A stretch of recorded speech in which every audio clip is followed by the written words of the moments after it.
Yun nga po mga kabayan na napanood ko sa Facebook yung mga nagrarally about sa US Embassy. Sinusulog nila yung mga flag ng US, no? So, ginagaya nila yung ibang bansa tulad na lang ng Iran. Ginagaya nila ang pagsusunog ng bandila ng US. So, sa akin lang mga kabayan, wag dapat nila gayahin. Una, wala tayong kakayahan na makipaglaban sa ibang bansa. Ano bang kakayanan natin paglaban? May paglaban sa ibang bansa.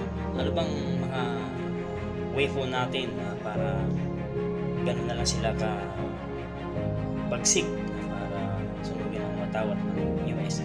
No? Sa totoo lang mga kabayan, ang puprotekta sa ating bansa ay ang nangunguna ng US.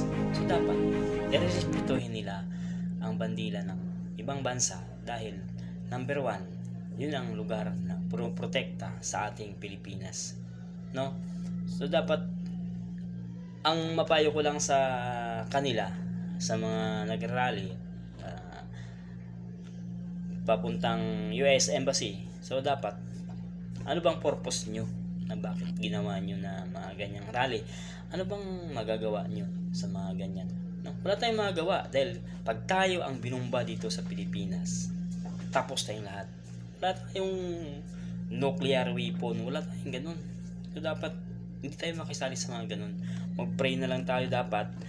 Ang gagawin na lang natin, mag-pray tayo, i-pray natin mga kabayan natin sa Kuwait, Dubai, sa US, saka sa Canada, kung mayroon man sa Israel.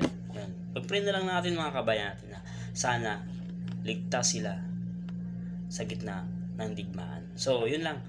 Paki-follow, like, and share na lang sa aking YouTube channel. Maraming salamat sa inyong panonood.